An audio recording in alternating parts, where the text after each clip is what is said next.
Tenía solo 6 años. Vivía en una colonia olvidada, donde la infancia duraba menos de lo que debería.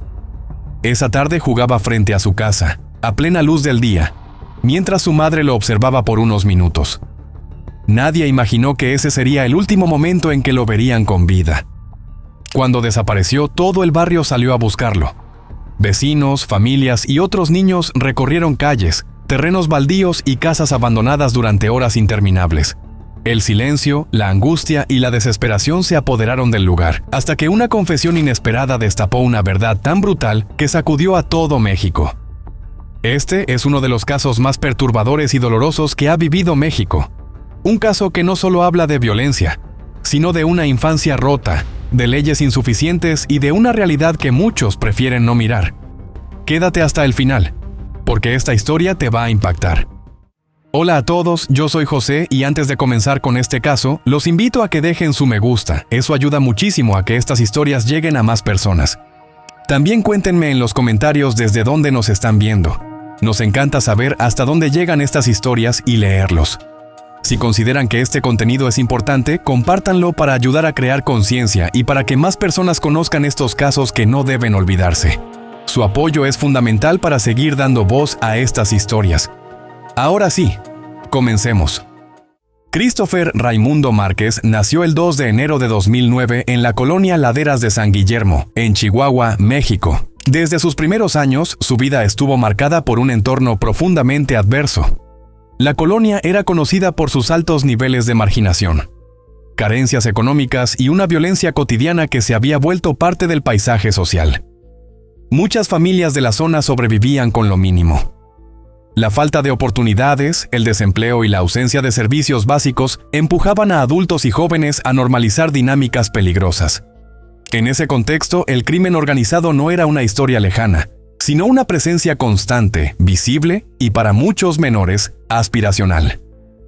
La violencia no solo se escuchaba, se veía y se aprendía. Niños y adolescentes crecían expuestos a conductas extremas, a relatos de poder y dinero ligados a la delincuencia, sin filtros ni contención. En medio de ese escenario nació y creció Christopher, un niño que, sin saberlo, estaba rodeado de factores que convertirían su entorno en un terreno peligroso, incluso para los más pequeños. Christopher creció en un núcleo familiar frágil y marcado por la ausencia. Era cuidado únicamente por su madre, una mujer que debía sostener sola a sus 3 hijos en medio de una situación económica muy precaria. Además de Christopher, había 2 niños más en la familia, uno de 2 años y otro de 4, este último con una discapacidad que requería atención constante. El padre biológico del niño nunca estuvo presente en su vida. Sin embargo, durante un tiempo, el niño sí conoció una figura paterna, el hombre que era pareja de su madre y padre de sus 2 hermanos menores. Este hombre falleció a causa de problemas cardíacos luego de haber sufrido varios infartos. Su muerte dejó a la familia aún más vulnerable, tanto emocional como económicamente. La madre de Christopher trabajaba como empleada doméstica. Pasaba largas horas fuera de casa intentando cubrir lo básico para la familia. En ocasiones contaba con la ayuda de su propia madre para el cuidado de los niños, pero muchas veces las responsabilidades recaían directamente sobre Christopher, pese a su corta edad. Apenas con 6 años, el niño ya asumía tareas que no correspondían a alguien de su edad.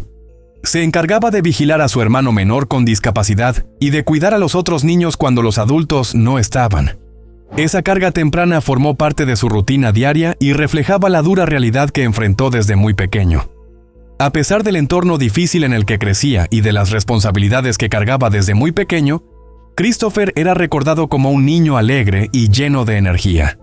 En el año 2015, con tan solo 6 años, era descrito por quienes lo conocían como juguetón, risueño y muy sociable. Le gustaba ir a la escuela y, aunque apenas llevaba pocos años asistiendo, mostraba interés por aprender. Era un niño aplicado dentro de lo que su contexto le permitía y disfrutaba especialmente de los momentos en los que podía jugar y convivir con otros niños de la colonia.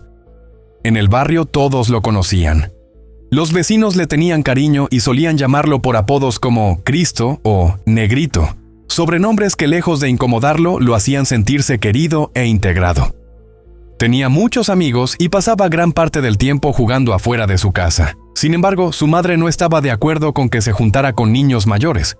Conocía el ambiente de la colonia y sabía que esos chicos ya estaban expuestos a conductas peligrosas.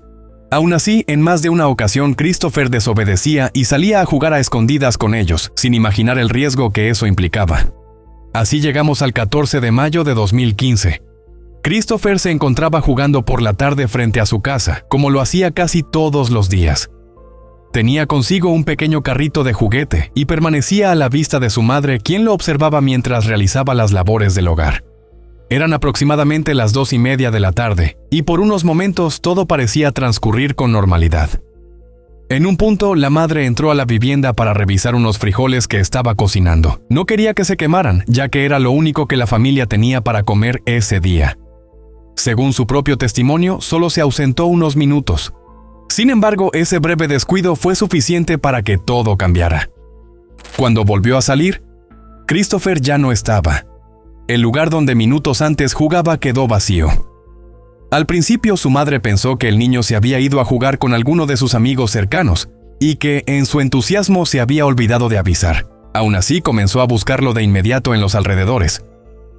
Pasaron los minutos y luego las horas, pero Christopher no regresaba. La preocupación comenzó a crecer y la intuición de que algo no estaba bien se volvió cada vez más fuerte. Fue entonces cuando la madre decidió pedir ayuda.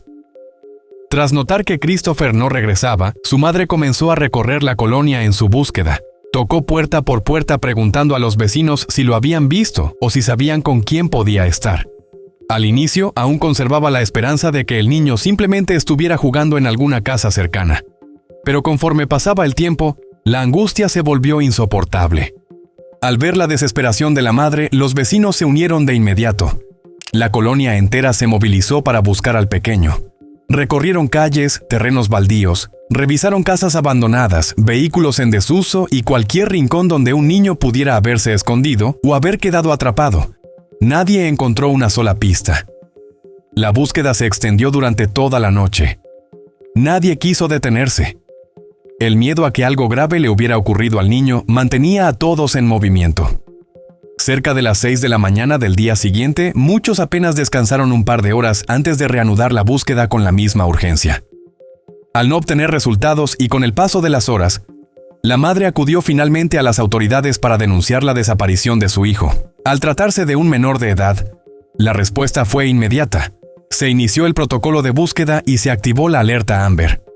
Se difundió una fotografía reciente de Christopher, junto con una descripción detallada para intentar localizarlo lo antes posible. Con la denuncia ya presentada y la alerta Amber activa, las búsquedas continuaron, ahora con la participación de las autoridades junto a los vecinos de la colonia. A pesar del despliegue y del esfuerzo colectivo, no aparecía ninguna pista clara que indicara qué había pasado con Christopher ni hacia dónde podría haber sido llevado. Las horas transcurrían en medio de una tensión creciente. Cada minuto sin noticias aumentaba la angustia de la madre y el miedo de toda la comunidad. Christopher era un niño conocido y querido, alguien que siempre estaba jugando en la calle. Su ausencia se sentía en cada rincón del barrio. Mientras tanto, las personas cercanas al niño, incluidos otros menores de la colonia, participaban activamente en las búsquedas. Nadie parecía saber nada. No hubo testigos, no hubo gritos escuchados, no hubo señales evidentes de violencia. Solo un silencio inquietante que rodeaba la desaparición. Ese vacío de información comenzó a generar una sensación colectiva de desesperanza. La colonia, acostumbrada a la violencia, nunca había enfrentado algo así. La desaparición de un niño tan pequeño sin dejar rastro. Con el paso del tiempo, la esperanza de encontrarlo con vida comenzaba a debilitarse, sin que nadie imaginara aún la verdad que estaba a punto de salir a la luz. El tiempo fue pasando y no fue sino hasta el 16 de mayo de 2015 cuando el rumbo del caso dio un giro inesperado. No fue una pista obtenida por las autoridades ni el resultado de las búsquedas lo que llevó a conocer la verdad, sino la intervención de una madre que decidió acudir con la policía para contar algo que su hijo no podía seguir callando. La mujer explicó que su hijo, Jesús David, un adolescente de 15 años, había pasado la noche anterior inquieto, sin poder dormir. Su comportamiento llamó la atención de su hermana, quien le preguntó qué le ocurría. En un principio, él respondió que estaba pensando en Christopher, lo que no pareció extraño, ya que el niño desaparecido solía jugar con ellos. Sin embargo, poco después confesó algo mucho más grave. Jesús David reveló que la tarde del día en que Christopher desapareció, él y otros 4 menores se habían llevado al niño con ellos. Dijo que todo comenzó como un supuesto juego, una dinámica violenta que imitaba aquello que veían y escuchaban constantemente en su entorno. Un juego que, según su relato, se salió de control. Al escuchar la confesión completa, la madre entendió la magnitud de lo que su hijo estaba diciendo. Sin intentar protegerlo ni ocultar los hechos, tomó la decisión de entregarlo a las autoridades. Fue el propio Jesús David quien condujo a la policía hasta el lugar donde, según él, habían enterrado el cuerpo del niño. Se trataba de un lugar poco transitado, cubierto por tierra, piedras y maleza. Un sitio que había pasado desapercibido durante las búsquedas iniciales. Al excavar en el punto señalado, las autoridades encontraron primero el cuerpo de un perro muerto. Debajo de este, tal como el menor había descrito, yacía el cuerpo de Christopher. El hallazgo confirmó que el animal había sido colocado de manera deliberada con la intención de confundir a quienes buscaran en el lugar y evitar que continuaran excavando. La escena fue devastadora. El cuerpo del niño presentaba signos evidentes de una violencia extrema, muy por encima de lo que se esperaba incluso en un crimen cometido por adultos. El hallazgo causó una profunda conmoción entre los agentes, los vecinos y especialmente en la madre de Christopher, quien tuvo que enfrentarse a la confirmación de la peor de sus sospechas. Lo que los agentes encontraron confirmó que la desaparición de Christopher no había sido un accidente ni un extravío, sino el resultado de un acto brutal que involucraba a varios menores de edad. A partir de ese momento, la investigación tomó un rumbo completamente distinto. La autopsia confirmó que el niño había sido sometido a una violencia extrema. El cuerpo presentaba múltiples lesiones compatibles con golpes, heridas punzocortantes y signos claros de asfixia. También se estableció que las lesiones habían sido infligidas cuando aún estaba con vida, lo que evidenció la brutalidad del ataque y descartó por completo la posibilidad de un accidente. De acuerdo con las declaraciones recabadas la tarde del 14 de mayo, Christopher fue visto jugando solo frente a su casa, cuando una de las menores implicadas se acercó y lo convenció de acompañarla con el pretexto de ir a jugar. El niño accedió sin oponer resistencia. En el trayecto se fueron encontrando con otros menores hasta conformar un grupo de 5 adolescentes y el niño de 6 años. Se dirigieron a una zona apartada, un barranco cercano, lejos de la vista de los vecinos. En ese lugar, la violencia comenzó de forma gradual y fue escalando. Primero lo agredieron físicamente, lo inmovilizaron y le impidieron gritar. Luego, utilizaron una rama presionada contra su cuello hasta provocarle la pérdida del conocimiento. Al creer que ya no reaccionaba, continuaron agrediéndolo. Cuando notaron que aún respiraba, la violencia se intensificó hasta provocarle la muerte. Finalmente cavaron un hoyo improvisado, colocaron el cuerpo del niño y encima el de un perro muerto con la intención de desviar cualquier búsqueda. Después, regresaron a sus casas como si nada hubiera ocurrido y horas más tarde incluso participaron en la búsqueda organizada por los vecinos y la madre de Christopher. Jesús David también señaló a los demás implicados: Valeria, Jorge Eduardo e Irving. Estos 3 primos lejanos de Christopher. Además de Alma Leticia, amiga del grupo. Todos fueron detenidos.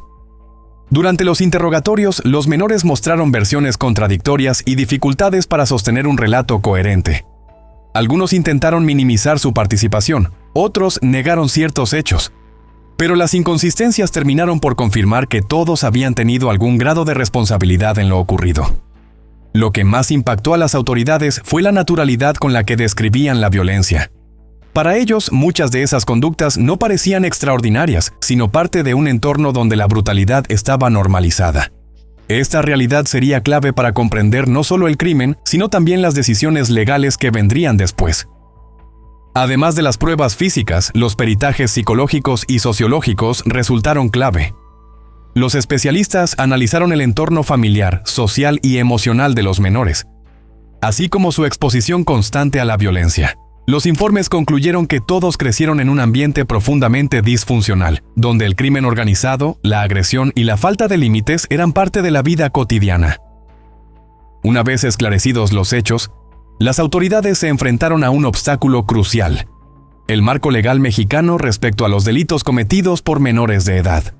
La ley establece límites muy claros sobre la imputabilidad penal, lo que condicionó de manera directa el proceso judicial. En México, los menores de 14 años no pueden ser imputados penalmente. De los 5 implicados en el crimen de Christopher, solo 2 superaban esa edad. Sin embargo, incluso en esos casos, la situación fue más compleja de lo esperado. Uno de los adolescentes mayores fue sometido a evaluaciones psicológicas y psiquiátricas que determinaron que presentaba un retraso mental leve. Aunque tenía la edad legal para ser imputado, los especialistas concluyeron que su desarrollo cognitivo correspondía al de un niño mucho menor, por lo que fue declarado inimputable. Esta decisión generó una fuerte polémica, ya que había participado activamente en los hechos. El único menor que cumplía con los requisitos legales para enfrentar un proceso penal fue Jesús David, quien además había sido el primero en confesar. El resto de los implicados quedó sujeto a medidas de protección, seguimiento psicológico y programas de reintegración social. Este escenario evidenció una dura realidad. A pesar de la gravedad del crimen, el sistema de justicia tenía un margen de acción muy limitado. La ley priorizaba la protección del menor infractor por encima del castigo, lo que provocó indignación social y abrió un debate nacional sobre la necesidad de reformar las leyes relacionadas con la responsabilidad penal juvenil. Tras concluir la investigación y los peritajes correspondientes, las autoridades dictaron las medidas que, conforme a la ley, podían aplicarse a cada uno de los implicados. El único menor que recibió una condena formal fue Jesús David, quien fue sentenciado a 9 años de internamiento en un centro de reclusión para adolescentes. Esta pena fue la máxima permitida dentro del sistema de justicia juvenil en México. Los otros 3 menores imputados, entre ellos 2 niñas y un niño, fueron enviados a un albergue del DIF, donde cumplirían 3 años de resguardo institucional y 2 años bajo libertad asistida, además de recibir atención psicológica obligatoria. Estas medidas buscaban su reintegración social más que un castigo. En el caso del adolescente declarado inimputable por su condición mental, no se impuso ninguna condena penal. Únicamente se ordenó un seguimiento psicológico continuo, decisión que fue duramente criticada por la opinión pública debido a su participación en los hechos. Con el paso del tiempo, las familias de algunos de los implicados optaron por abandonar la colonia y comenzar una nueva vida en otros lugares. Años después, todos los menores involucrados recuperaron su libertad y continuaron con sus vidas fuera del sistema institucional. Para muchos, estas resoluciones resultaron profundamente injustas. Mientras los responsables tuvieron la posibilidad de rehacer su futuro, Christopher no tuvo esa oportunidad. Esta sensación de impunidad dejó una herida abierta en la sociedad y sobre todo en la madre del niño. Tras conocerse las sentencias, la madre de Christopher expresó públicamente su dolor, pero también su profunda inconformidad con la forma en que se había impartido justicia. Para ella, ninguna condena podía compensar la pérdida de su hijo, pero consideraba que las medidas impuestas eran desproporcionadamente leves frente a la brutalidad del crimen. En distintas declaraciones manifestó que los responsables, a pesar de ser menores, tenían plena conciencia de lo que estaban haciendo. Desde su perspectiva, el hecho de que varios de ellos quedaran en libertad con el paso de los años era una muestra de que las leyes no protegían verdaderamente a las víctimas. Llegó a afirmar que, como mínimo, los implicados deberían haber pasado décadas en prisión. El caso generó una fuerte reacción a nivel nacional. Sectores de la sociedad exigieron el endurecimiento de las leyes penales para menores, mientras otros advirtieron sobre los riesgos de criminalizar a niños y adolescentes que también eran víctimas de contextos violentos y de abandono social. El debate quedó dividido entre la necesidad de justicia y la obligación del Estado de ofrecer oportunidades de rehabilitación. La historia de Christopher se convirtió así en un símbolo de una problemática mucho más amplia: la violencia normalizada, la falta de protección a la infancia y las limitaciones de un sistema legal que, para muchos, no estuvo a la altura de la gravedad de los hechos. El caso de Christopher Raimundo Márquez dejó una marca profunda en México, no solo por la edad de la víctima ni por la brutalidad de lo ocurrido, sino por lo que reveló sobre una realidad que muchas veces se ignora. Niños creciendo en entornos donde la violencia es cotidiana, donde el crimen se normaliza y donde la infancia se pierde demasiado pronto. La muerte de Christopher no fue producto de un hecho aislado, sino la consecuencia de múltiples fallas acumuladas: pobreza, abandono, falta de protección institucional y un sistema que llegó tarde.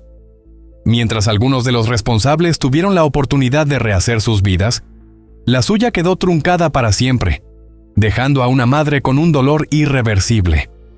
Este caso obliga a mirar más allá del crimen en sí y a preguntarnos qué está fallando como sociedad. ¿Qué tipo de infancia se está construyendo en los sectores más vulnerables y cuántas historias similares podrían repetirse si no se atienden las causas de fondo?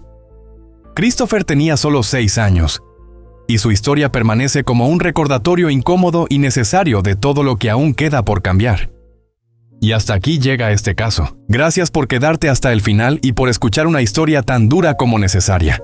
Casos como el de Christopher no solo impactan por lo ocurrido, sino porque nos obligan a reflexionar sobre la violencia, la infancia y las fallas de un sistema que muchas veces no logra proteger a quienes más lo necesitan. Si este contenido te pareció informativo, te invito a dejar tu opinión en los comentarios, a compartirlo y a apoyar el canal con un me gusta. Tu apoyo permite que estas historias sigan siendo contadas. Nos vemos en el próximo caso.